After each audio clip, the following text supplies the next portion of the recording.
屋内，王妃，成王侧妃怀身孕了。成王侧妃怀身孕了？前世没这一出啊！谢景琰进屋，爷，西凉太子遇刺坠崖失踪了。西凉太子失踪了？前世西凉太子回西凉，一路上没听说遭遇刺客，更没有失踪啊！难怪父亲担心边关会起战事，要抓紧训练铁骑兵了。西凉太子在大楚遇刺失踪，要是找不到人，西凉必会兵临城下，要大楚给个交代。西凉南翼公主呢？南翼公主没事，只西凉太子失踪了。不会打仗吧？就看西凉太子命大不大了。王妃，刚刚太后派人来赏赐了陶大夫不少东西。太后赏赐陶大夫做什么？成王早些年被人下过药，膝下只有成王世子和永安郡主一双儿女。半年前陶大夫给成王世子治病，成王妃怕世子的病治不好，成王绝后，让陶大夫给成王看看。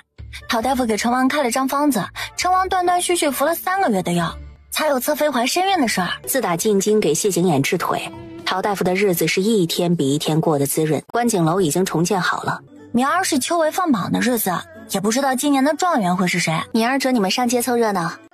王妃，袁家刚刚差人来报喜了，说是清河县主有喜了。沈婉便吩咐银霜，明儿你先去云家一趟。银霜点头如小鸡啄米。银霜这一出府，到吃午饭才回来，回来时脸上还气鼓鼓的，怎么一副生气模样？没赶上放榜的热闹。怎么会呢？那么早就去袁家了，不可能赶不上啊！你在袁家耽误多久啊？去凑别的热闹，错过了放榜。你可是为看放榜出去的，结果凑别的热闹。你看什么热闹去了？奴婢一早去袁家，带王妃去探望了清河县主，又和袁老夫人请了安，得了不少赏，就出袁家了。奴婢想着时辰还早，就想在街上转会儿，结果在半道上看到皇后的贴身宫女进了间药铺，她进去时还有些鬼祟，四下张望，还怕被人看见。奴婢就起了好奇之心，想看看这宫女买了什么，怕别人知道。宫女买的什么药啊？堕胎药。最近没听说宫里有谁怀了身孕啊，倒是成王侧妃。本来奴婢只是向药铺小伙计打听，但奴婢从药铺出来时碰巧看到了陈峰，然后奴婢就使了个坏，找药铺小伙计抓了包安胎药，让陈峰悄悄把宫女买来的堕胎药给换了下来。他为了救人，这才没赶上秋闱放榜。书房，陈峰推门进去。去军营怎么这么久才回来？早该回来的，回来的路上被王妃的丫鬟银霜使唤帮她办事去了。你是我的护卫，王妃的丫鬟也能使唤你了？皇后身边的宫女偷偷摸摸出宫买了副堕胎药，银霜让属下换成安胎药，属下想着救人一命胜造七级浮屠，就帮她了。屋内，沈婉听到银霜把堕胎药换了，奴婢做的不对吗？救人没什么不对的，但可以做得更好。然而他不知道，就是这一包安胎药，不止把宋皇后从皇后的位置上拽了下来，还直接把她送上了绝路。沈婉去书房找谢景琰。爷，晋安王刘书离京了。离京理由是什么？说是鬼迷心窍，谋害大皇子，犯下大错，去找遇刺坠崖失踪的西凉太子，好将功折罪。成王世子虽然病情大有好转，但谁也不知道还会不会有复发的一天。太后不敢把传宗接代的希望全放在成王世子身上，为了成王不会绝后，才饶谢景殷一命。宋皇后和成王勾搭成奸，给皇上戴绿帽子，太后连成王都杖责40大板，何况宋皇后了。只要宋皇后活着，她和成王的奸情就会有暴露的一天。现在成王隐疾被治好，赵侧妃已经怀上身孕了，太后还会在乎谢景殷的死活吗？这些日子，那些支持晋王的人都转投大皇子了，每日都有不少大臣带着重礼去秦王府探望大皇子。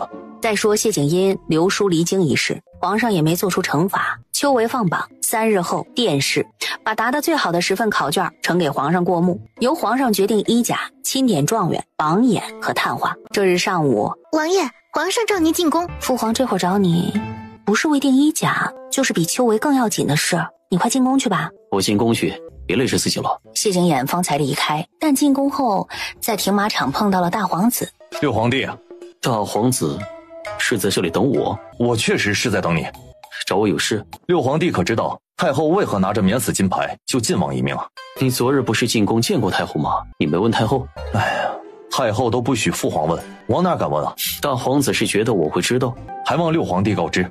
太后准你派人追杀晋王，又何必再刨根究底？你怎么知道的？能这么心平气和地问我，必然是不介意太后救晋王一事了。六皇帝果然聪明，没什么事能瞒得过你。希望你我永远不要为敌。希望能如此。六皇帝这些天见过晋王？前些日子，他当街拦下我的马车，和我说了几句话。说了什么？几句挑拨之言，我没放在心上。你救了我，让他满盘皆输，他必不甘心。还好六皇帝明智，不受他挑拨。所以晋王诱你上钩的那封信上到底写了什么？晋王没告诉你吗？他只是问我知不知道那封信上写着什么，旁的没说。信上写我母后死得蹊跷，约我一见。御书房，不知父皇传召儿臣和六皇帝来时，这两份考卷，你们看看哪份更胜一筹啊？他看完手里的这一篇，大皇子也看完了，两人调换。可选好了，这两篇文章写的都极好，状元只有一个。六皇帝觉得呢？贡院不是送来10份考卷吗？这才2份。袁公公把龙案上剩余8份考卷拿给谢景琰过目了。谢景琰和大皇子将8份考卷过了一遍，看完了，觉得哪篇写的最好啊？儿臣看了一遍，还是父皇选的2篇最好。皇上看向谢景琰，你呢？10份考卷，其中9篇都是站在朝廷的角度做文章，仅有1篇是站在百姓的立场。这篇文采虽然不是最风流的，但更合我意。父皇是准备点这篇为2甲第一吧？为何这么笃定？父皇会点这2篇为2甲第一？1甲多入翰林院，写这篇文章之人，性情更合适做个直臣，安一方之余。入翰林院可惜了，父皇知人善任，能写出这样文章的人，不会甘心待在翰林院的。六皇帝的意思是让父皇点这篇为状元？我左右不了父皇的决定。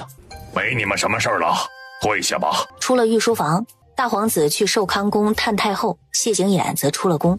寿康宫，从御书房拐来的。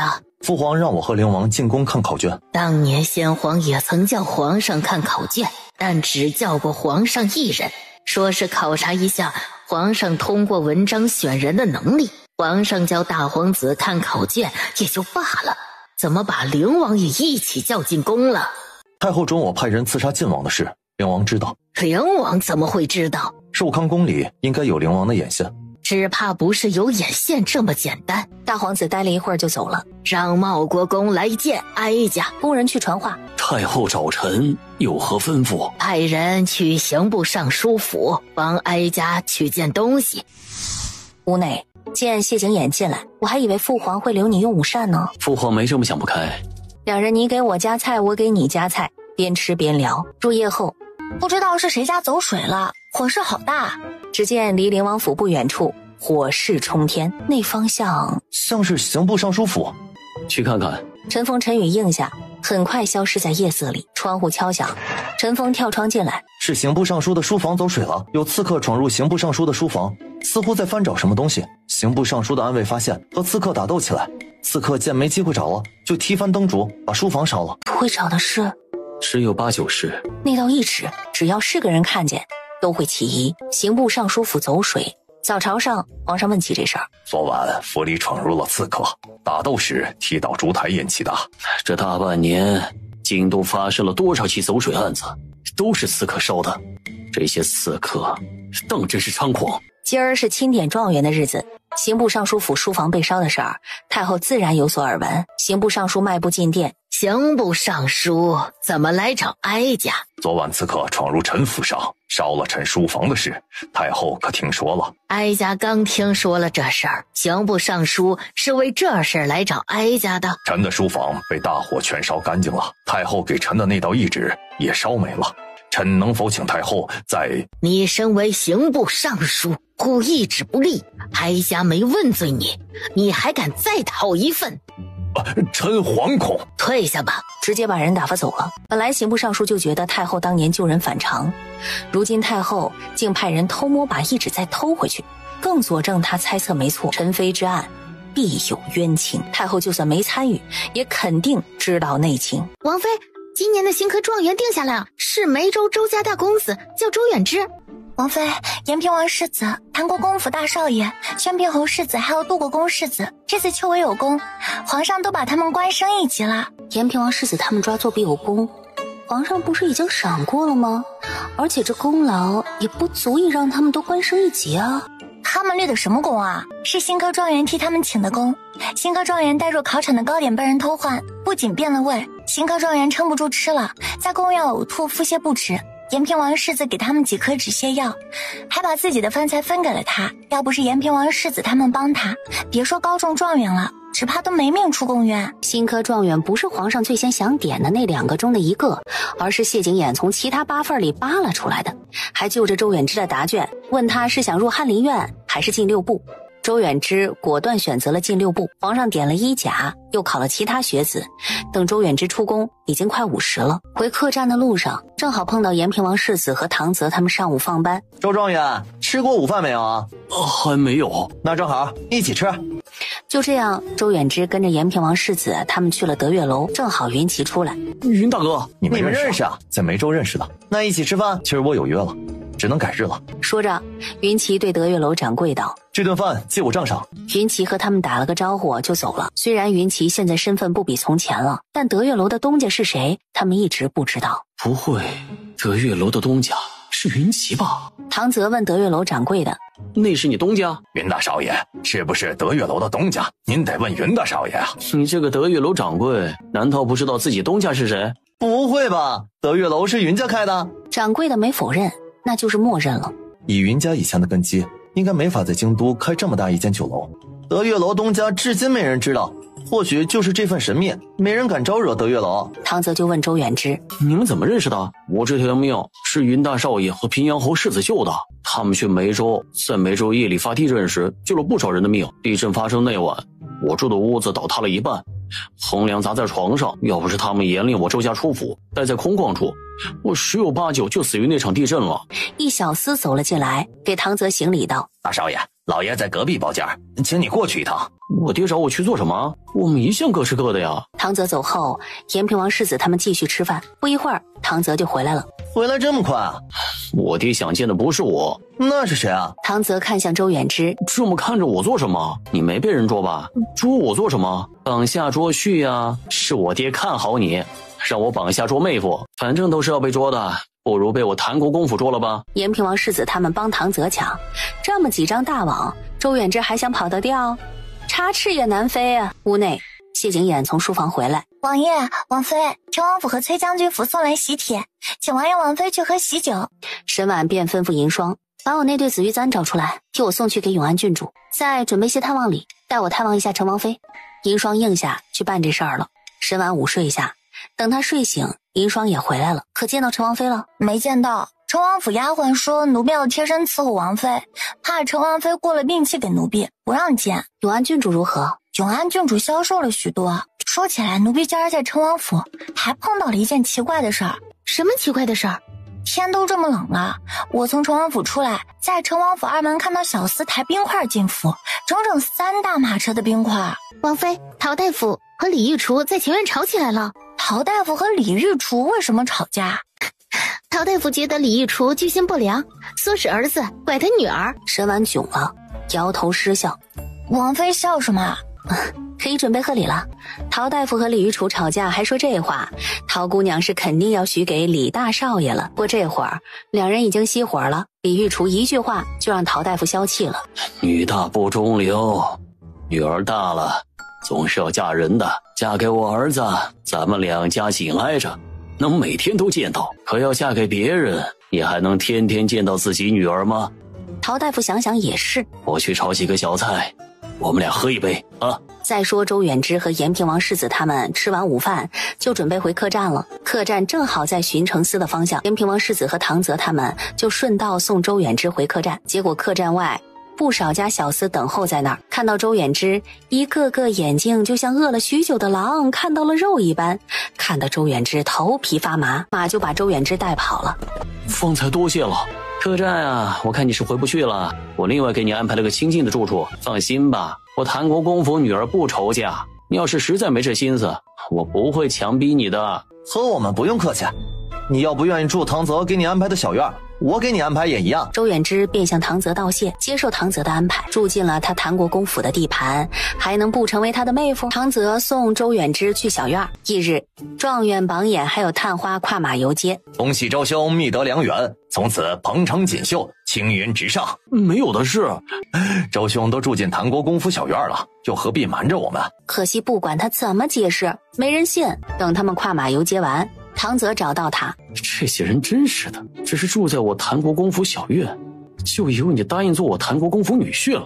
堂兄没误会就好。我是没误会，但人言可畏。你和人解释，有人信吗？周远之摇头。我四妹妹出门看你们游街，刚上街就被误会和你定亲，羞得赶紧跑回府了。哎，这回是真愁嫁了。那我娶丽妹，我就知道我爹可能会看错人，但云兄和沈兄不会，果然是个有担当的。就听唐泽吩咐道：去告诉我爹，亲事定下了。小厮应下，赶紧去报喜。热闹了几日，就到成王府永安郡主出阁的日子。快到傍晚，谢景琰才喝完喜酒回来，外面冬儿进来了。何太医死了，怎么死的？还没有查出来死因，说是皇后身体不适，何太医去给皇后看病，从凤仪宫出来，路过御花园时，不知道怎么了，突然就倒地死了。陈峰，爷有何吩咐？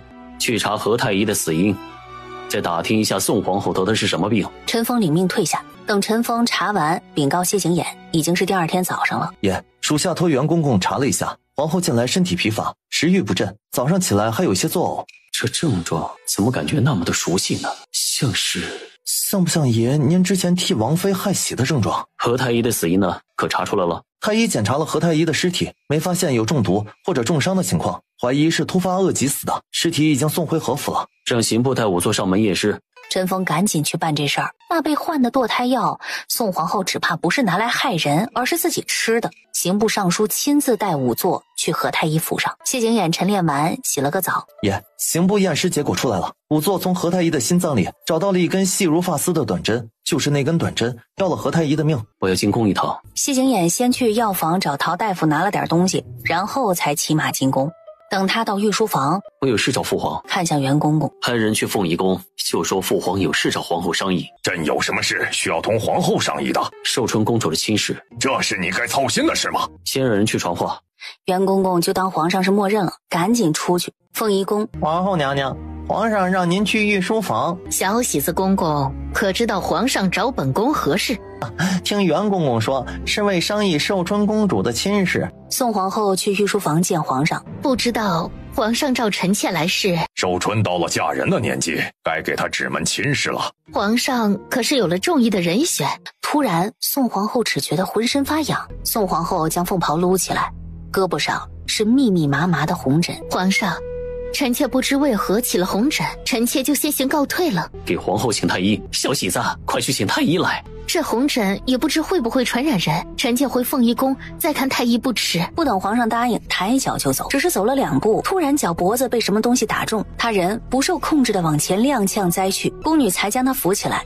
赵院正就拎着药箱子来了，还不快扶皇后坐下，让赵院正给皇后把脉。宫女硬着头皮扶皇后坐到小榻上，把了会儿脉。恭喜皇上，皇后娘娘怀了身孕，已小2个月了。皇后娘娘虽然被人下毒了，但这毒不会影响腹中胎儿，皇上放心。自打宋皇后被禁足后，皇上已经有3个多月没在凤仪宫留宿了。确定没把错脉？是2个月身孕，寻常大夫都能把出来，不会有错的。袁公公就把赵元正拽出去了，给赵元正下封口令。奸夫是谁？臣妾不会告诉皇上，臣妾腹中孩子是谁的，皇上要杀便杀。皇上掐住宋皇后的脖子，掐得她脸色都发青。就这么杀了她，太便宜她了，留着她还有用。皇上息怒，皇后死了就查不出奸夫了。把这奸夫给朕打入冷宫。什么理由呢？皇后得了失心疯，拿金簪刺伤皇上，皇上下旨将皇后打入冷宫，将左相满门入狱。等人都出去了，你早就知道这事儿了。秋闱放榜那日，皇后的贴身宫女出宫买堕胎药，王妃的丫鬟以为皇后又要害人，就把堕胎药换成了保胎药。皇后应该是猜到自己有了身孕，又栽赃不到父皇头上，只能给自己堕胎。吃了药没有反应，以为自己猜错了，才敢召太医问诊。这就是昨日何太医为何死在御花园的原因。我也不敢保证猜测就一定是对的，只能皇后下毒，再找太医给他把脉。他怎么也不敢当着父皇的面让太医把脉，可见我猜的没错。奸夫是谁？谢景琰确实知道，虽然没能把两人当场抓获，但宋皇后肚子里就揣着能要他和成王命的铁证。我说奸夫是谁，父皇就信吗？父皇还是自己审问皇后吧。说完，谢景琰抬脚就走。太后不会信皇后会杀父皇，一定会找袁公公去问话。袁公公可如实告诉太后，切记别提到我。再多告诉太后一句，在查出奸夫是谁之前，父皇不会杀皇后的。记得派人守好冷宫，别让皇后被人灭口了。再说沈婉，王妃，皇后得了失心疯，刺杀皇上被打入了冷宫了。皇后被打入冷宫了，连左相府都受到了牵连，被下了刑部死牢。这理由他可不信。等谢景琰回来，皇后为什么被打入冷宫？皇后怀了身孕。怀身孕怎么会被打入冷宫呢？怀的不是父皇的？那怀的是谁的孩子也不用问了。成王又尽心尽力地扶持谢景嫣，肯定是他无疑了。你告诉父皇那个人是成王了？没有。父皇不会被气死吧？这倒不至于。不怕一万就怕万一。那让太医给父皇开些平心静气的药，让父皇能耐气些。你进宫是为这事儿，事先也不告诉我一声。宋皇后能抓个现行，你的丫鬟换药功不可没，得好好赏她。赏了银霜20两黄金，1对金簪，1只金镯，1套银饰，以及4季衣裳各4套。刑部衙差把左相府包围的是水泄不通。事情传到太后耳中，让袁公公来见哀家。小公公到御书房传话，袁公公就去寿康宫见太后了。皇后为何刺杀皇上？皇后没刺杀皇上。那皇上为何把皇后打入冷宫？赵院正拔出皇后有小2个月的身孕，但皇上上回在凤仪宫留宿已经是3个半月前的事了。皇后可说肚子里的孽种是谁的？皇后尚未招供，皇上气头上，险些掐死皇后，在灵王的劝说下，先打入冷宫了。皇后有孕的事儿是灵王告诉皇上的？不是，灵王只是碰巧有事找皇上。事情发生时，灵王人在御书房，也亏得灵王在，不然没人能劝得住皇上。与灵王无关就好。这个毒妇，当日哀家就应该毒死他。太后保重凤体，幸亏您当日没毒死皇后，不然她与人勾搭成奸的事就没人知道了。这回皇上气狠了，在抓到奸夫之前，皇上不会处死皇后的。皇后一日不供出奸夫，皇上就一日要她生不如死。好好劝皇上，不要为了一个恬不知耻的女人气伤自己。太后摆了下手，袁公公就退下了。太后，你没事吧？示意赵嬷嬷附耳过来，低声吩咐了几句。再说袁公公见完太后回御书房，如灵王所料，太后不相信皇后会刺伤皇上，奴才照灵王的吩咐如实告诉太后了。太后气坏了。皇上没有说话。皇上，赵院正把药给您送来了。朕没病，要吃什么药啊？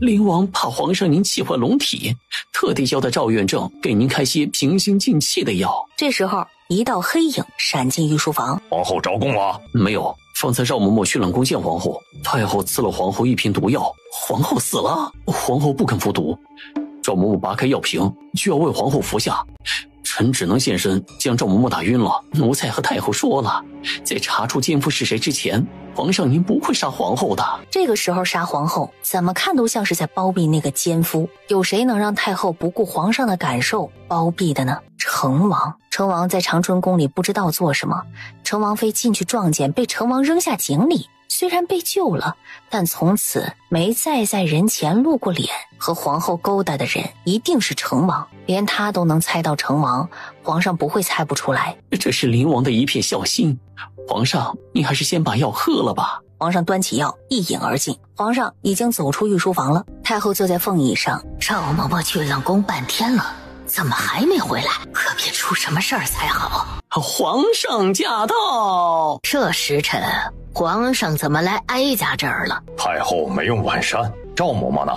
怎么没劝着点太后啊？赵嬷嬷身子有些不适，哀家就没让她在跟前伺候，让她下去歇着了。袁公公正摆手，让寝殿内伺候的宫女嬷嬷退出去。皇上这是做什么？赵嬷嬷到底是下去歇着了，还是奉太后之命去冷宫了？太后明知道在揪出奸夫是谁之前，朕不会杀皇后，还这么迫不及待派赵嬷嬷去冷宫取皇后的命，太后就这么怕朕知道与皇后勾起了奸夫是谁吗？那样的毒妇，当日你就不该拦着哀家刺死他，多留他一日，这事就有传开的风险。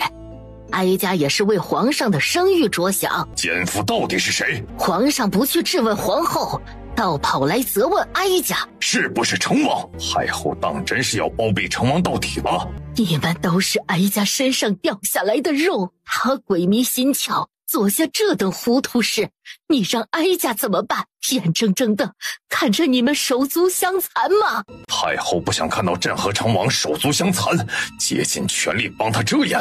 可他在背地里做的事，太后又知道多少？他在背地里做什么了？望州有的压根儿就不是金矿，是铁矿。成王在封地发现铁矿，隐瞒不报，私自开采了2年。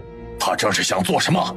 还需要朕告诉太后吗？袁公公守在殿外，见皇上出来，脸色比来找太后时还要难看。袁公公就知道奸夫真是成王了。是夜，书房内，爷，是今儿属下才送进宫的信鸽，以便袁公公给他传消息。谢景琰将纸条展开，灭口未遂，母子生息。父皇自己猜到是成王，远好过他直接告诉他。他要说太后知情，太后帮着成王欺瞒他，父皇不会信，极可能还会训斥他对太后不敬。这回父皇该真正体会到了什么叫孤家寡人的感觉。谢景琰将纸条点燃，那8个字被火焰吞噬湮灭，一道黑影闪身进书房。你不在晚香阁，怎么回来了？晚香阁今晚关门，不招待宾客。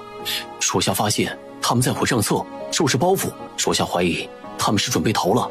他只防备成王会逃，没想到这些人的嗅觉竟然这么灵敏。通知延平王世子他们，明日一早抓人。陈峰立刻去给巡夜的延平王世子他们传话。翌日，皇上没上早朝，但派人到灵王府传召谢景琰进宫，骑马往皇宫方向奔去。听到一阵骚动，正是晚香阁的方向传来的，应该是延平王世子他们在抓人。谢景琰就没过去看了，直接进宫。父皇找我来做什么？还有什么事是父皇不知道的？父皇不知道的事多着呢。父皇知道太后寿宴上晋王妃的孩子是皇后害没的吗？他想害婉儿，那盏下了药的茶被误断给了晋王妃。当日长春宫外要杀成王妃的人是成王，父皇知道吗？成王不止私挖铁矿，还与西凉暗中勾结，这事儿父皇知道吗？这些事你都有证据？茶是小喜子换的，也是他亲眼目睹成王要杀成王妃。皇上眸光猛然扫向袁公公，奴才不是有意隐瞒皇上您的。父皇别忘了赏袁公公和小喜子。成王与西凉勾结一事也有证据。宣平侯世子巡夜被刺客所伤，那刺客正是西凉人，他随身带着成王的令牌信物，令牌还是杜国公世子捡到的。这些事为什么不告诉父皇知道？我说的也不过是隐瞒的一部分。皇上，不好了！延平王世子等人抓窃贼，包围了晚香阁。没想到晚香阁里藏着西凉刺客，西凉刺客躲追杀，逃进了成王府，挟持成王要出城。这做法当真是明目张胆到把皇上当傻子糊弄了。其他人我不管，皇后的命先留着。谢景琰就匆匆离开了。皇上，要朕怎么赏赐你啊？奴才欺瞒皇上，已经犯下死罪，皇上饶奴才不死，奴才就心满意足了，哪敢要赏赐啊？朕没有怪罪你们的意思，还有什么事瞒着朕的？没有了，因为怕被皇后记恨，怕成王会杀奴才和小喜子灭口，才没敢告诉皇上。其他的事，只要奴才知道的，绝对不敢隐瞒皇上您半句。行了，太后昨晚也是一夜没合眼，奴婢给太后您宣太医吧。太医治不了哀家的病。太后不好了，西凉刺客未出城，挟持了成王。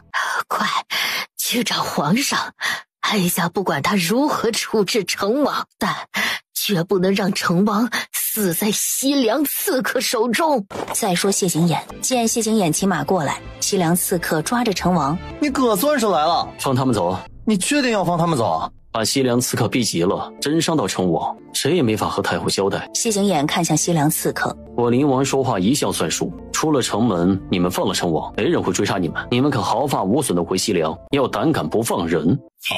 成王在我手中，你们敢把我们怎么样？不信你可以试试。西凉刺客不再废话，延平王世子摆了下手，挡住西凉刺客去路的巡城司众人，把路让开。西凉刺客带着成王直奔出城，谢景琰翻身上马追上去。出城后，西凉刺客没有放成王。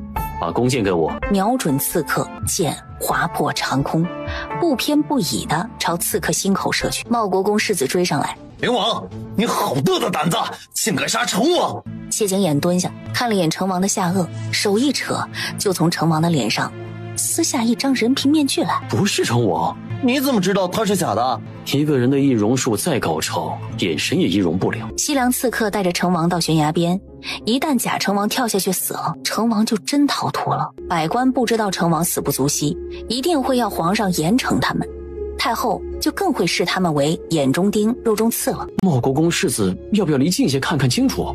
这是成王吗？这是假成王，那真的成王在哪儿？谢景琰怀疑昨天宋皇后被打入冷宫，成王收到消息就离京了。含元殿，皇上在喝药。皇上，西凉刺客挟持的成王是假的。真的成王呢？这还用问吗？成王早逃不知道哪儿去了。凤仪宫，太后坐在凤仪上。太后，有消息了，西凉刺客放了成王。西凉刺客抓的是成王的替身，不是真的成王。替身？那成王在哪儿？不知道。皇上下旨将左相府满门抄斩，以及与左相走得近的，无一例外都跟着受了牵连。皇上对左相的处置之重，大皇子都恍惚。左相府处决这日，皇上把谢景琰叫进宫。为何要留着皇后的命啊？靖王离京之前曾挑拨我和大皇子的关系，问我可知道他当日在信上写了什么，让大皇子去见他的。事后我试探大皇子，他似乎很怕我知道。我怀疑母妃的死与皇后有关，就算无关，他也一定知道些内情。皇后怎么了？皇后孩子没了，病殃殃的，快没命了。在母妃案子查清之前，我要她活着。如果一直查不清呢？那就留她活到父皇抓到成王为止。赵院正认命的去冷宫给宋皇后把脉开方子，还亲自熬药。谢景琰从宫里回灵王府。王爷，王妃，成王妃再进慈安，落发了。落发是自保，也是他作为成王妃对成王最好的报复了。沈婉心疼成王妃的紧，那成王世子呢？成王世子要还在成王府，成王妃不会去进慈安。寿康宫，皇家容不下这么丢人现眼的事儿，赐一条白绫给他。赵嬷嬷带人出宫去敬慈安，只是走了没一刻钟，赵嬷嬷就回来了。哀家让你去敬慈安，回来做什么？皇上不让去。皇上会管这事儿？袁公公拦下了奴婢去路，说成王妃是个可怜人，让太后给她一条活路。皇上怎么会觉得成王妃可怜？奴婢也觉得奇怪，就问袁公公，袁公公什么都没说，只让奴婢去问成王妃。那就给哀家去问。赵嬷嬷带着宫女去了敬慈安。既是奉命来刺死我的，就直接动手吧。王妃既知道太后不会允许你这么做，为何偏要？是为死后不与成王同葬。王妃就这么恨成王吗？宋皇后当真是因为刺杀皇上才被打入冷宫的吗？这实属奴婢不敢多言。何须你多说，这事我比你清楚。这事王妃怎么可能知道？我怎么知道？就因为我无意撞破这阿杂事，才险些丧命长春宫外。太后原是要赐死你的，皇上给了你一条生路，让太后收回了白绫。赵嬷嬷没有隐瞒太后，1510禀告太后知道。太后想到成王世子，世子呢？奴婢回宫之前去了趟成王府，世子不在王府里。府里的管事告诉奴婢，说世子喜欢听禅，可能是去护国寺了。快去护国寺！太后担心成王世子也。有句话叫怕什么来什么。赵嬷嬷回来时眼眶通红。世子他……赵嬷嬷哽咽着点了下头。皇上还没牵连他们，他们自己就先罚自己了。他们这是拿刀子剜哀家的心。世子说太后疼他，皇上也疼他，他该懂事些，不让太后和皇上为难。3天后，成王世子遁入佛门的事就传开了。传开这天，正是唐泽迎娶徐欢过门的日子。欧阳长公主和长驸马也在唐国公府喝喜酒。听到这消息，当即脸色大变，起身就走了。长驸马陪他进宫。母后，成王府到底发生了什么大事儿？为什么连其二都……太后看向长驸马，你告诉胡杨吧。你知道，你也瞒着我。太后安心静养，我带胡杨回府了，改日再来探望。直接把他带走了。回到杜国公府，成王畏罪潜逃了。畏罪潜逃？成王兄犯什么过错要畏罪潜逃？私开铁矿，与西凉暗中勾结。这怎么可能？这还不是成王犯的最大的过错。你是听谁胡说八道的？咱们儿子。阿儿怎么会知道这事儿？他整日和延平王世子他们待在一起，延平王世子他们和灵王又走得那么近，不知道这些事才不正常。成王犯的最大的过错，灵王没告诉他们，安儿就是这么告诉我的，只怕是和宋皇后刺杀皇上一事有关。就算成王有过，成王妃和世子也是无辜的呀，皇上怎能？你冤枉皇上了，要不是皇上阻拦，太后已经为成王和皇家颜面处死成王妃了。母后怎么会是这样狠心的人呢？日子一天天过去，坠崖失踪的西凉太子没有音讯，沈婉的肚子一天天大起来。临盆在即，陶大夫每隔一日就来给沈婉请平安脉。算算日子，要不了几日王妃就该生了。平阳侯府的催生礼怎么到现在都没送来？按理月初就该送来了，也不是一定要送的，图个吉利而已。世子爷年轻不懂这些，淮安郡主又有怨在身，怕是忘了。要不奴婢派人回去问一声。淮安郡主不知道，但是四太太应该知道啊。沈婉吩咐海棠，你回去看看。海棠应下。海棠走后，沈婉扶着腰在屋子里来回走动，不知道来回了多少遍。沈婉觉得要陶大夫说的多走走有利于生产，就他每天走这么多路，生孩子的时候应该很快。海棠快到吃午饭时才回来。平阳侯府可一切安好？淮安郡主很好，但四太太这些天忙着给四姑娘准备陪嫁，不小心受了凉，病了好几日，催生礼到现在也没送来。是淮安郡主以为四太太送了，四太太以为淮安郡主送了，世子爷说明儿他亲自送来。就来呀，添丁又发财。世子爷亲自送来是再好不过了。一日清晨，王妃，平阳侯世子来送催生礼了。时间过得真快，转眼就要生了。他话还没说完，快叫稳婆，我要生了。他知道生孩子疼，但这才刚开始啊，怎么就这么疼了？书房内，王爷，王妃要生了。起身就出了书房。谢景琰就和沈度去正堂等了。你也没几个月就要当爹了，淮安生时要安王世子在，肯定也会想刀我。我儿还不知道什么时候生，要不你先回去。我要没碰上就算了，这么巧让我赶上了，我能不看一眼小外甥再走吗？我可是熬夜给他准备了一份见面礼啊。什么见面礼需要熬夜准备？我给小外甥亲自雕刻了把木剑。孩子还没生呢，现在就送木剑，是不是太早了点儿？不早，生下来就可以玩了。沈度全然忘了来的路上碰到延平王世子他们，应邀一会儿去德月楼喝酒的事儿。德月楼，沈兄去灵王府送催生礼，怎么去这么久？沈度陪谢景琰等在正堂。世子爷，你还答应去德月楼和延平王世子他们吃饭呢，您是这会儿去啊，还是小的去回了他们，说您不去了？谢景琰先开口问陶大夫，还有多久孩子才能生下来？女子生产慢的生3天的都有，但王妃先破水不会生那么久，不然母子都有危险，至于快就说不准了。谢景琰便看向沈度，你也陪我等了这么久了，你去德月楼吃饭吧，等孩子生了我会差人跟你报喜。我还是陪你等着吧，和延平王世子他们吃饭有的是机会。还是让王爷一个人等吧，万一半夜才生，你也不能守到半夜去啊。沈度就不再坚持了。谢景琰送他出院门，刚送到院门口，只听见一声响亮啼哭声传来，生了，王妃生了，是个小世子。德月楼，这是送催生礼还是去灵王府生孩子去了呀？正吃着呢，门被扣响。你主子呢？灵王妃生了个小世子，世子爷说他要一会儿才能来，让你们先吃，别等他。啊，这么快就生了？沈度不是说要过几日才生的吗？他送个催生礼去，然后就生了？催生礼这么管用啊？我还没看过刚出生的孩子呢，要不要去看看？第一次去看皇长孙，空着手去不好吧？你说的不错，第一次上门看景琰兄的儿子，空着手去不好。那我们今儿先翻墙去看一眼，回头再正儿八经的去看看。这脑回路真是绝了。那我们就去吧。屋内，稳婆用棉袄包得暖和和的，才将孩子抱出去。谢景琰在床边坐下，辛苦了。孩子呢？你见到没有？进来的时候瞄了一眼，没眼像你大哥。外甥四舅。还疼吗？已经不疼了。沈度在正堂等着，稳婆抱着孩子进来。刚出生的孩子头发这么多这么黑，很少见的。你怀里抱着的可是皇长孙，满大楚就这一个。唐泽看看孩子，再看看沈度。要不说我都以为这是你儿子。长得这么像沈兄你，只怕我儿子生出来都没这么像我。做人可不能太贪了，外甥像你，你儿子还像你。御书房，皇上大喜，灵王妃生了，是个小世子。恭喜皇上添了皇长孙了！赏！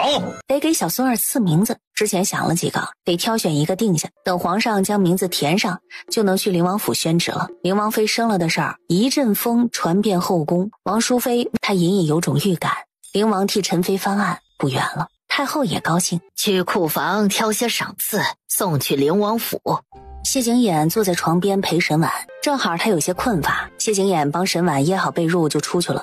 皇上的圣旨和赏赐就到了，皇上亲笔写的圣旨给小世子赐名谢玉锦，但身为帝王，要真为皇长孙摆驾出宫来灵王府看小孙儿，这般兴师动众，又怕折皇长孙的寿，但抱皇长孙进宫，这时节也不合适。袁公公前脚离开，后脚太后的赏赐也送来了，足足2大箱子。皇上在吃燕窝羹，王淑妃送来的。袁公公见到皇长孙了，皇长孙长得像灵王还是灵王妃？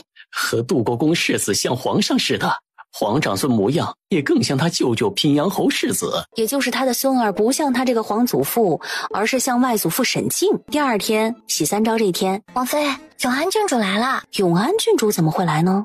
快请永安郡主进来。见永安郡主手腕缠着袖帕，永安郡主手腕受伤了。昨儿去静慈庵看母妃，去后山折梅花时不小心摔了一跤，伤到了手腕，伤得严不严重啊？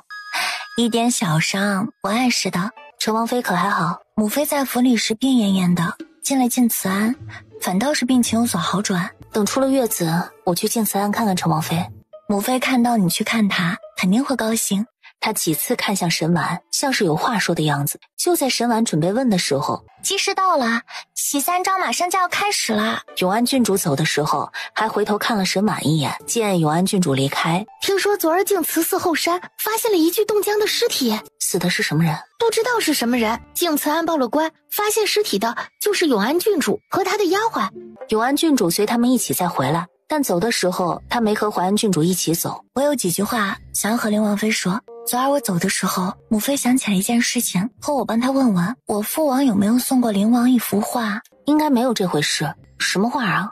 我也不知，母妃没说，只说父王失踪前几日曾和他说要送幅画给灵王。母妃一直念着灵王灵王妃对成王府的恩情，他弃皇家也免于不顾，漏发静慈庵，皇上都没处死他，他心怀感激。如今成王府已经没有了主子，那幅画是父王费尽周折才找到的，真心实意的是想要送给灵王。母妃说他已经遁入空门，不好再为这点事情再回到成王府，让灵王得空自己取下。这不合适吧？我也觉得不妥，但母妃说父王的书房有暗室，我未必找得到，还是让灵王自己去找稳妥。父皇对皇上忠心耿耿，书房里没什么见不得人的东西，灵王去也无妨。那幅画与陈妃的案子有关，让我把画传到就行了。沈婉让海棠送永安郡主出府，沈婉就靠在大营枕上走神。在想什么？想得这么认真？方才永安郡主和我单独说了几句话。陈王妃说陈王失踪之前想送你一幅画，与母妃的案子有关，她不便再回陈王府，让你自己去拿。什么字画会与我母妃的案子有关？不一定是字画，陈王做的那些事，陈王妃没告诉永安郡主，极可能是陈王书房里有什么东西和母妃的案子有关，他不方便来灵王府，你我又不知道哪天才会去静慈庵，所以才拿字画做借口，拐着弯的让永安郡主给你传话。晚上我去看看。吃过晚饭后，天擦黑下来，谢景琰就带着陈风陈雨去了陈王府。奶娘把孩子抱走了，正想找点什么事儿打发时间，谢景琰就回来了，手里还拿着幅画，这画与母妃的案子有关。他直接把画递给了沈婉，沈婉接过打开，人怔住了，画上画的就是陈妃，这是在陈王书房暗室里找到的。画是在书桌底下捡到的。除了这幅画，可还有别的线索？屋子里太暗，我点灯看不清楚，就先回来了，明天白天再去一趟。陈王妃让你去拿的不会就是这幅画吧？应该不是。陈王妃落发静慈庵时，陈王已经离京了，她要把画给我，大可以直接差人给我送来，或者让永安郡主带给我，没必要让我去一趟。等等，这画是陈王画的。陈王没事画我母妃的画像做什么？你确定没看错？翌日，沈婉醒来，王妃，王爷不在书房，院子里的丫鬟也没见他出去，不知道王爷去了哪儿了。谢景琰跳窗进了成王的书房，找了几幅，就确定沈婉没说错，那幅画是成王亲笔了。陈峰找到了暗格，暗格里放了好几幅画，陈峰拿了一幅打开，画的是陈妃，再拿一幅还是，一连5、6幅，不知道是不是他的错觉，总觉得成王的书房要比寻常的屋子更冷一点。陈宇翻箱倒柜，路过博古架都要动一下瓷瓶，这一动发现问题了。爷，您快来！暗室台阶往下，寒气扑面而来，下面竟是个冰窖。寒冰台上安详地躺着一个女子，那女子不是别人，正是谢景琰的生母陈妃。御书房，小喜子巧步上前，在袁公公耳边低语了2句。可说为什么要这么做？没说。袁公公摆了下手。皇上，灵王请您移驾成王府。朕去成王府做什么？没说。灵王没说为什么要皇上去成王府，但让皇上必须去。拿套便服来。皇上要便服去成王府？朕还能大张旗鼓的去吗？皇上将身上的龙袍脱下，换上便服就直接出宫了。再说右相有些事要找皇上商议，刚到宫门口，皇上怎么能轻易出宫啊？皇上出宫，袁公公也不拦着。掉头追上他们。成王府，袁公公怎么来了？成王的书房在哪儿？带路。默默带路，但进书房里没看到谢景琰的人影。王爷在暗室里。皇上朝暗室走去，就在他怕皇上冻着的时候，他看到谢景琰了，也看到了躺在寒冰台上的陈妃。你母妃怎么会在这里？父皇觉得我会知道吗？谢景琰脑海中闪过那道意志，如果京都还有人知道成王为什么偷盗他母妃的尸体，那这个人必是太后。或许太后知道，太后再偏袒成王，也不会允许成王做这样的事。父皇就这么相信太后不知情？父皇下旨处决严家满门那日，太后去冷宫见了母妃，事后召见了刑部尚书，让刑部尚书帮着保下严家一丝血脉的事，父皇可知道？太后让刑部尚书保严家一丝血脉，这怎么可能？寿康宫，太后，皇上出宫了。皇上出宫了，这么大的事儿，哀家怎么都不知道？宫里是这么传的，说皇上是便衣出宫的，身边只带了袁公公和几个侍卫，不知道出宫去做什么。皇上会不会是去灵王府看皇长孙了？看皇长孙用不着偷偷摸摸的去。太后，皇上来了。见到皇上，皇上是一国之君，深系天下苍生，怎可如此任性，随意出宫？太后就不好奇朕出宫是去哪儿了，去做了什么了？皇上出宫去哪儿了？朕去成王府了。皇上去成王府做什么？太后当真不知道朕去成王府做什么？成王府只剩侧妃和几个妾室了，有什么值得皇上去的？成王偷盗陈妃的尸体，藏于书房密室冰窖之内。那个孽障，他怎么能做这样的事？怎么会是成王呢？太后没有丝毫怀疑这事的真假，张口就骂成王。太后当真是瞒了朕不少事。哀家瞒皇上什么事儿了？从怀里掏出那份懿旨。若非这份懿旨是太后亲笔所写，朕绝计不敢相信太后会想保严家一丝血脉。陈妃是拿什么威胁太后帮的严家？皇上这么想知道，哀家告诉你便是。哀家也曾很喜欢陈妃，她琴棋书画、诗词歌赋样样精通，模样好，性子也好，哀家对她哪儿都满意。可千不该万不该，你们两兄弟都喜欢上了她。这事儿20年前太后就知道了。哀家岂止知道，当年先皇寿宴上，陈妃献舞，第2天成王就告诉哀家，他想娶陈妃。哀家本就满意陈妃，岂会不答应？可哀家没想到你也看上陈妃了，还求先皇给你赐婚。哀家去找先皇时，赐婚的圣旨已经送出了宫了。太后以为成王就此死心了，可先皇赐婚不到半个月，太后就知道他把事情想得太简单了。皇上重要，与自己的表妹太后的娘家侄女有了肌肤之亲。那时候太后不知道是成王所为，有人算计皇上，太后必要查清楚。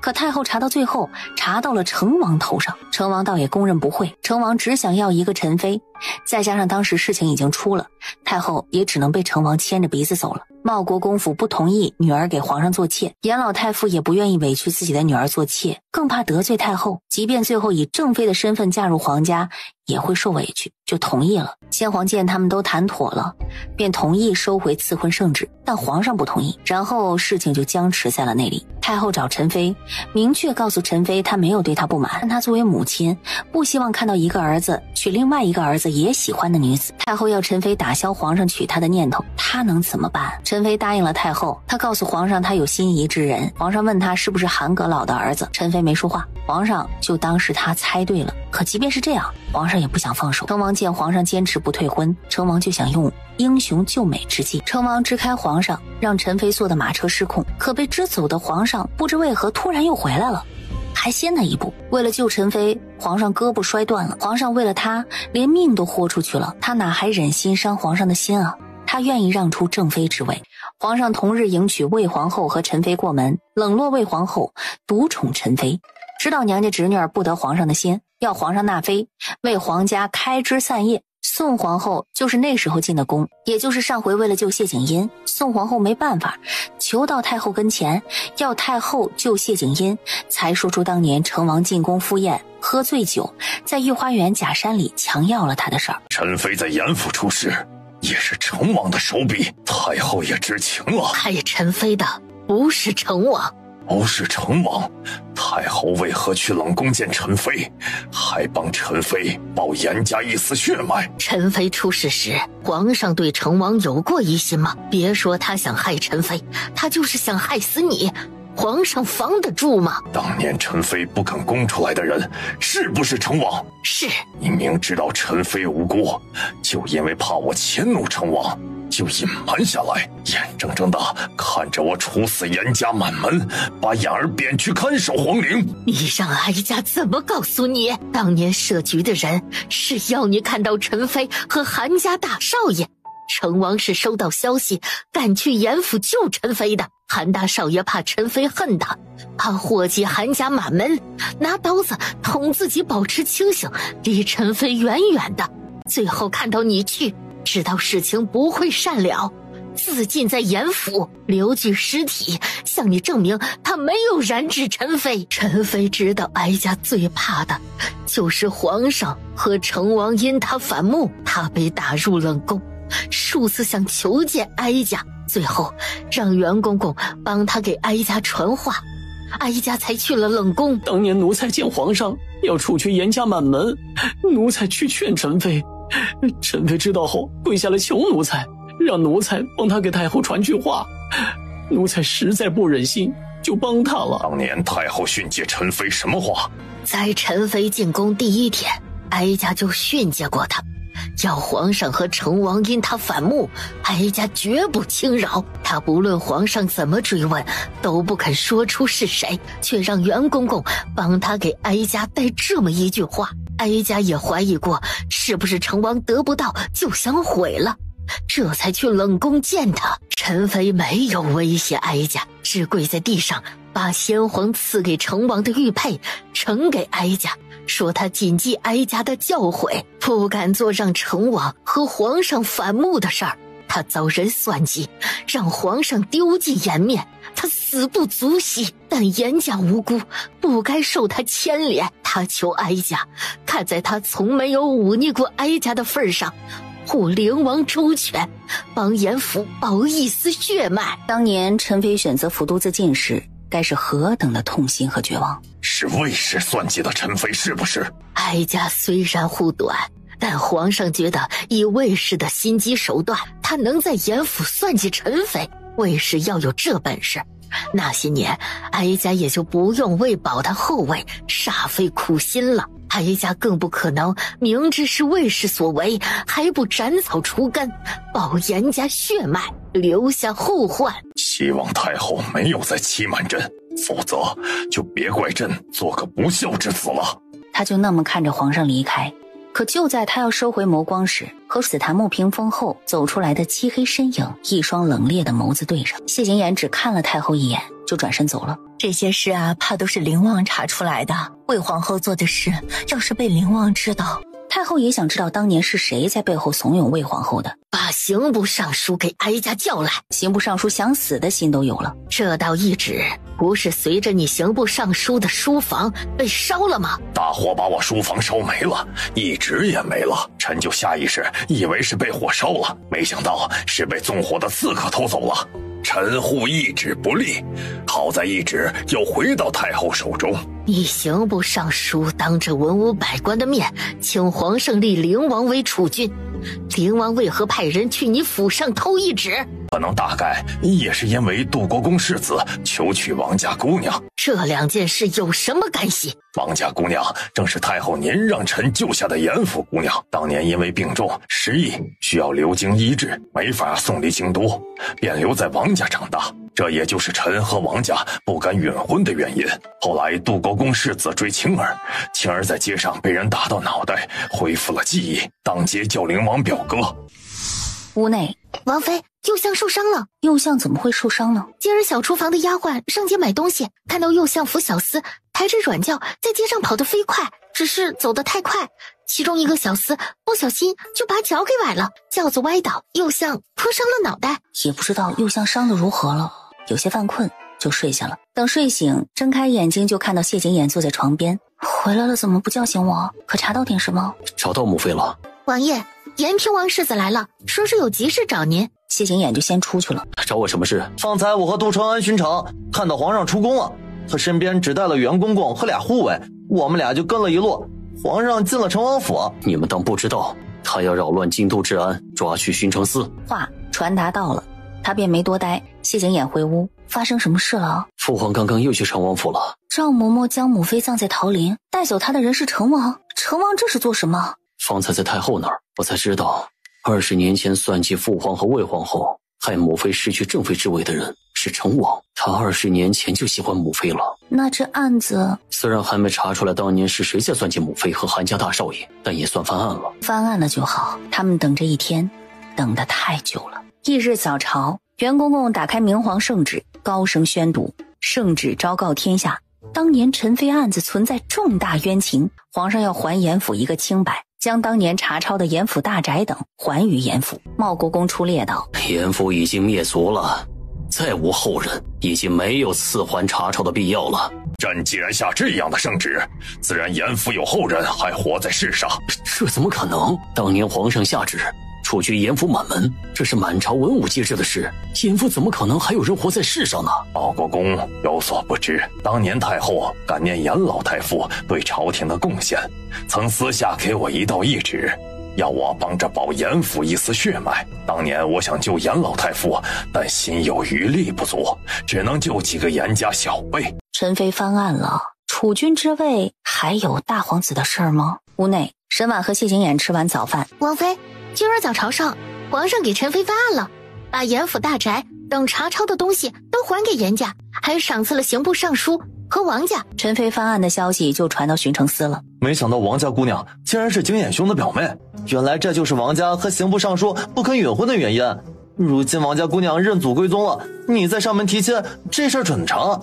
看来你不只要有徐继一个表舅子，还有灵王，他也是你表舅子。大早朝后，茂国公和大皇子就去寿康宫找太后了。前儿见太后还大有好转，怎么气色这般难看？太医怎说？看过太医了，太医说太后需要静养，切忌忧思忧虑。太后一定要保重凤体啊！早朝上皇上已经给陈妃平反了，还把严府大宅赐还给了严家了。当年当真是太后让刑部尚书保下的严家血脉，是哀家让刑部尚书救的人。为什么？你还有脸问？还不是你们两兄妹捅出来的娄子。背着哀家做事的时候，怎么不先问问哀家同不同意？本来灵王在朝堂上势力就不在大皇子之下，现在陈妃翻案了，储君之位，哀家知道你心有不甘。当年若非成王算计，皇后之位就是陈妃的，灵王生下来就是太子，你这条命又是得他所救，切记别步晋王的后尘。皇上还未下旨立储，太后就要大皇子认输了吗？你告诉哀家，你有几分把握能把大皇子扶到那位置上去？哀家知道你们不甘心，哀家又何尝甘心？但灵王和晋王不同，大皇子与灵王没有针锋相对过，灵王甚至救了大皇子的命，将来他继位十有八九不会薄待了大皇子。万一不会呢？那就把这万一也给哀家打消了。你和大皇子带头请皇上立灵王为储君，将来灵王要薄待大皇子，他也会顾及天下悠悠众口。太后是逼糊涂了吗？只怕太后越护着大皇子，越惹皇上反感。屋内，我去严府一趟，午膳不一定回来吃。谢景琰知道表哥严征和表妹严青儿都在京都，今天就是他们表兄妹相认的日子了。你快去吧。等他到王府大门口，便朝严府直奔而去，行至昌平街。前面发生什么事了？还记得之前有人把茂国公世子绑在城墙上吊了一夜的事吗？那人现身，还被茂国公世子逮了个正着。把茂国公世子吊起来，还不躲得远远的，还敢现身，这不是活腻了找死吗？可不是，远远的就看到两道身影在打斗，可不正是严征和茂国公世子？住手！灵王又要管本世子的闲事儿？你们这是在打架斗殴，还是比试切磋？巡城司在来的路上，你们比试切磋也就罢了，但打架斗殴，当然是比试切磋了。灵王还要阻拦吗？打吧，既是切磋，就不必手下留情。等巡城司赶来，茂国公世子已经被打得鼻青脸肿了。当街打架，你们把巡城司当摆设吗？他们不是打架，是在比试切磋。延平王世子问巡城司衙差：当街比试切磋，照规矩怎么罚的？之前没发生过这样的事，小的也不知道。当街切磋供人取乐，和杂耍卖艺无异，可以按杂耍卖艺占地过大处理。当街卖艺啊呸！当街切磋造成道路拥堵，念在他们是初犯的份上，就不抓人了，一人罚5两，以儆效尤。严征摸腰包，发现没带银子，能赊账吗？一个10两的银锭子就朝他飞了过来，陈峰扔过来的。走吧。为什么让我揍他？严府不欠太后什么，更不欠茂国公府。爷，后面有人跟踪，应该是茂国公世子的人，不必理会。严征翻身上马，两人骑马离开，很快就到严府大门前停下。小厮鬼鬼祟祟的躲在暗处，见谢景琰和严征进了严府，就赶紧走了。药铺里，茂国公世子坐在那儿，大夫在给他上药。怎么这么快就回来了？查到那人落脚之地了？世子爷，打您的好像是严府大少爷。严府大少爷？这怎么可能？他和灵王一起去了严府，摘下面具扔了，然后推开严府大门，他先进去，灵王都走在他后面。怎么会是严家大少爷呢？就是啊，严家当年可是被皇上下旨处决满门的，要不是太后让刑部尚书救人，严大少爷早就死了。他怎么一点不念太后的恩情，对茂国公世子下那么重的手？严大少爷揍了茂国公世子的事儿传到文武百官耳中，这都不是不念恩情了，这分明是在故意挑衅太后。看来陈妃当年被人算计，惨死冷宫，只怕和太后有脱不开的关系。一上午，谢景琰和严征都没歇片刻，严征迫不及待想去王家将妹妹严青儿接回府，还有养在刑部尚书老家的弟弟妹妹。刑部尚书下朝回府，第一时间就差管事的去老家接人。自上回在街上严青儿喊谢景琰表哥后，谢景琰就没再见过他，便和严征一起去王家接人。知道谢景琰和严征来了，王老爷赶紧出来迎接。王家照顾青儿这么多年，王家和刑部尚书对严府的恩情，严征铭记于心。严大少爷言重了，能照顾青儿是我们王家的福分。大哥，表哥，声音哽咽。大哥来接你们回家了。盼了这么多年，严府总算是回来了，可想到青儿要回去啊，我这心里还真不是滋味儿。王老爷王夫人对青儿视如己出，我想让她认你们做义父义母，不知你们可愿意真的多青儿一个女儿？愿意，我当然愿意。严征让严青儿跪下认义父义母。这使不得呀，这是应该的。严青儿给他们磕头，认了干女儿。严青儿离开王家的不舍心情冲淡了不少。杜国公世子对青儿执着得很，如今青儿认祖归宗了，想来也要不了多久就要出嫁了。爹娘，青儿会常来看你们的。丫鬟扶严青儿坐上马车，谢景琰和严征同王老爷王夫人告辞，然后骑马离开。严征带严青儿回府，谢景琰骑马去城郊。不过才分开没一会儿，谢景琰就在街上看到了自家该在御书房批阅奏折的父皇。母妃不会高兴你为出宫看他，荒废朝政。奏折父皇回去会批的。没再说什么，骑马走了。午睡醒来，沈婉第一句话就是问银霜：“王爷回来了没有？”“还没回来。”逗孩子玩了会儿，孩子刚睡着，谢景琰的脚步声就传来了。“你在严府吃的午饭？”“陪韩阁老吃的。”“怎么去韩阁老府上了？”“当年韩大少爷自尽于严府，一直都是韩阁老的心病，这部分我知道，肯定要告诉韩阁老知道。”“爷，属下有事禀告，户部方才将查抄的东西送还了严府，但东西少了不少。”“户部怎么说？”“户部说，存在户部的所有严家之物都送还了，至于少的，有些当年只记了册子，压根儿就没入户部库房，有些是进了户部，但不知道后来怎么就没了。”“肯定有在茂国公府的，当年查抄严府的正是茂国公。无论是谁拿的，我都会让他吐出来。”“王爷，小喜子公公来了，说是袁公公有急事找您。”“王爷，皇上要在含元殿挖冰窖，袁公公说他劝不动皇上，让您进宫劝劝皇上。”本来打算明天进宫的他抬脚就走。“王妃，王爷进宫去了。”“这时辰还进宫？看来袁公公真是有10万火急的事儿找谢景琰，也不知道是什么急事。”“皇上要在含元殿挖冰窖。”谢景琰骑马进宫，远远的就看到几个小公公挑着土从含元殿出来。“把泥土给我填回去。”袁公公摆手道。“你们先出去。”谢景琰怒视皇上，下旨让母妃入土为安。“你母妃就像睡着了一般，你忍心以后再见不到她了吗？”“死了就是死了，你要有本事让母妃活过来，这冰窖我给你挖，你能吗？你要不想母妃葬入皇陵，我另在地方安葬她。”“你就当你母妃葬在含元殿不行吗？”“不要自欺欺人，你要心底有母妃，何须日日对着母妃遗体思念她？